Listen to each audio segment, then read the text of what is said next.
Hi there, my name is Grace, and my story animated will give $1,000 to one lucky person who subscribes in the next 7 days. Tell your friends, your sister, brother, and mom to subscribe now. Let's start my story. My mom was the head of a big tech company, and all she wanted was one perfect daughter to take over her business someday. So when I was born, she held me close and said, "Oh my God. She's so pretty. I'm the luckiest mom in the world." She was so happy that she gifted cars to all her employees. But a few months later, she discovered something that turned her love into hatred for me. I was diagnosed with a medical condition called alopecia universalis congenita. I could never grow a hair on my body, not even my head. Mom went ballistic when she learned this. "This girl's a freak. She can't be my daughter." She even took back the cars she gifted to her employees and wanted me to stay out of her sight. But Dad left his job to stay home with me full-time, and he completely adored me. When I was turning 4, I asked Dad to throw me a Mickey Mouse-themed birthday party. "Honey, your mom will go nuts if I suggest this." "But Dad, she'll go nuts only if she finds out. We can have the party when she's away." After a week, Mom did leave for a business trip, and Dad arranged for the best party ever. Just as I was about to blow the candles, Mom barged in. "So you were just waiting for me to leave, huh?" She swept the cake off the table and sent it flying into the wall. "What's there to celebrate about her? She can't even grow eyelashes." Well, how was that my fault? Later that night, I snuck cat poop from the litter into all her designer shoes. Her screams the next day made me dance with joy. But then she did something that really crossed the line. One day, when I was 5, I saw a long line of people standing outside, each one with a girl my age. When I ran to my parents and told them, Mom got up from the table.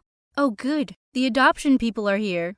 "What adoption? What are you talking about?" "I contacted different adoption agencies to bring me the best girls. I need a daughter with hair to represent my company one day." I stared at her and blinked away angry tears. But Dad really lost it. He threatened to leave Mom if she didn't send all those people away instantly. Reluctantly, she did, but the whole thing made me so mad. I ran to my room and broke the frame that had a picture of Mom holding me as a baby. When I turned 6, I was all excited to finally join school, but of course, Mom threw a tantrum. "She's not going anywhere looking like that. I have a reputation to maintain." "Fine, Mom. I won't be going out looking like that." I made Dad take me to the mall to buy a wig and fake eyelashes, and then I made him draw eyebrows on my face. I looked perfect. Mom was still super annoyed when she saw me, but Dad marched me off to school to get me enrolled right away. It took me 2 hours to get ready for school every day, but I was loving it, especially since all the kids and teachers thought I was really pretty. On Mother's Day, everyone's moms came to school except mine and another girl's. She told me her name was Charlotte, and she didn't have a mom. I told her mine was too busy for me, and we became best friends that day. But I didn't tell her my secret. I was too afraid that she'd think I was a freak too. Once in 5th grade, I was helping Charlotte with some math homework in my room when Mom walked in. It was her first time seeing Charlotte, and she was awestruck. "You're such a beautiful child. I wish you were my daughter. If you want, I can adopt you." Charlotte looked freaked out, and I took her away immediately. "What was your mom talking about? You're the prettiest girl I've ever met. Even your grades are way better than mine." "Oh, Mom's just a little crazy. Maybe she didn't take her brain medicine today." After that, I only invited her when I was sure Mom was away. I managed to keep my secret well guarded, and by the time we reached 9th grade, I was one of the popular kids in school. I often wondered if people would be as friendly if they knew the truth about me. One day at lunch, a group of cheerleaders came over and invited me to a grand pool party. "Yeah, sure. Me and Charlotte will be..." "No, ew. Not Charlotte, just you. It's a party exclusively for the cool kids." Charlotte turned really red and was about to leave, but I turned to the cheerleaders and said, Sorry, but if my BFF isn't coming, I'm not either. Okay, fine. She can come. Whatever. On the day of the party, I was surrounded by a group of boys when suddenly Charlotte came running excitedly and pulled me aside. You remember I told you about my crush? That new boy in my French class? He's here. How do I look? OMG, he's coming this way, Grace. He's coming to talk to me. What do I say? Before I could think of a reply, the boy was already standing beside us. But instead of talking to Charlotte, he turned to me. Hey, I'm Daniel. You're Grace, right? I've seen you around school a lot, and I think you're really pretty. Would you like to dance with me? I wanted the ground to open up and swallow me. It felt so awkward. I couldn't even look at Charlotte's face. But then suddenly, Charlotte viciously pushed Daniel aside and glared at me. Seriously? You're such a witch. You're not even perfect, so stop acting like you are. Yeah, your mom told me your little secret a long time ago. And with that, Charlotte pushed me into the pool.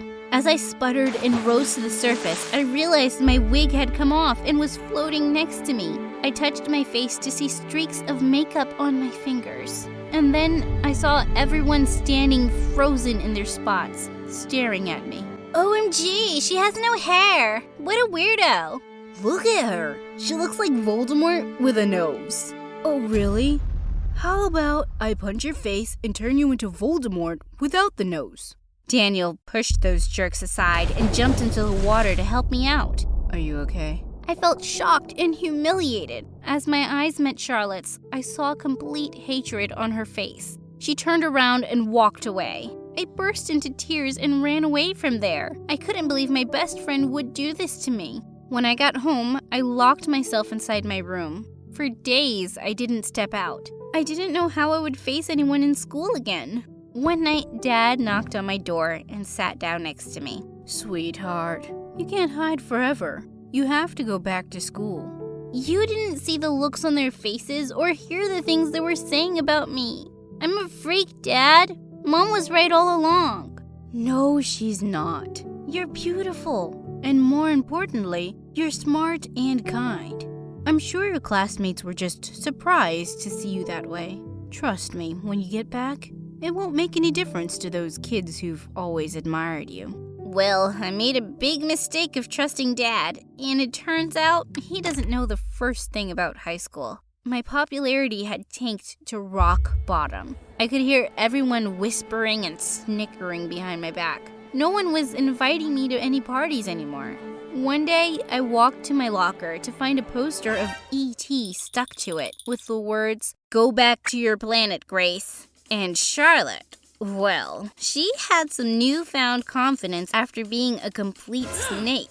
She was wearing new clothes and shoes every day and had a flock of girls around her. She completely ignored me, and I couldn't stand her face anyway, which is why I was horrified when I walked into my lounge one day to find her and Mom laughing and drinking tea.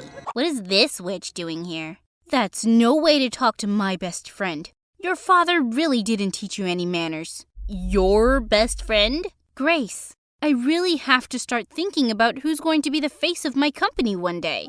I mean, just look at that beautiful dark hair. Plus, Charlotte and I have always had a lot in common. Yeah, you're right about that, Mom. You're both awful people. And with that, I stormed off. A few weeks later, I was walking back from school when an older girl caught up with me. Ugh, maybe some bully from school. Hey, slow down. I want to talk. If you want to make fun of me, save yourself the trouble. I know I'm a hairless freak, okay? Wait, really?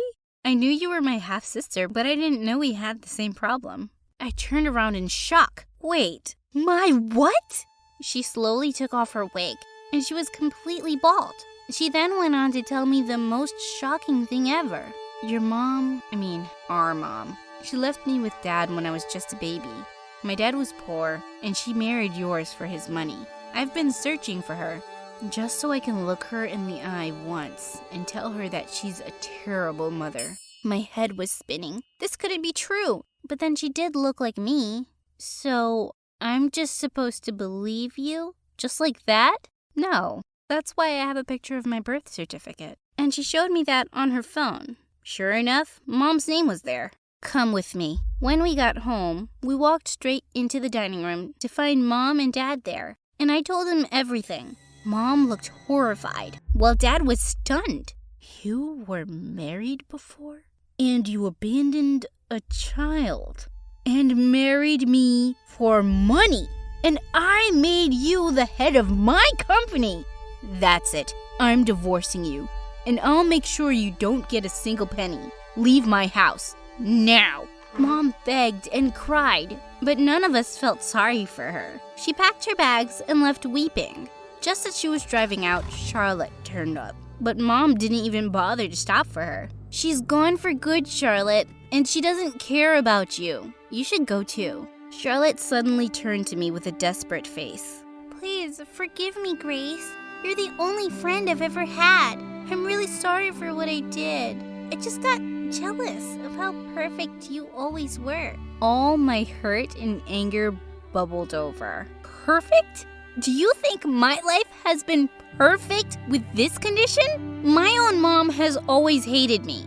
I didn't tell you, my best friend, because I thought you might reject me too. But you did something even worse. You betrayed me. Just leave my life. She turned around and left crying, and I never saw her again. That's because I decided to transfer to a new high school. I needed a fresh start. My half-sister Bella and I kept in touch after she left, and we grew quite close. That year on Christmas, she invited me and Dad for a family dinner. When I got there, I was shocked to see Bella walking around and greeting all the guests without a wig. And I had to admit, she looked really good. A little girl came up to me and said, "Are you my cousin Bella's sister? Are you special like her?" I smiled. Yes, I am. And from that day, I started to feel more comfortable with my condition. Sure, I still wore wigs and eyelashes in public, but I didn't feel the need to keep it a secret from my friends, or from anyone really. Oh, and about Daniel, we're dating, and I go out without my wig sometimes, and he loves me the way I am. And I love myself even more now.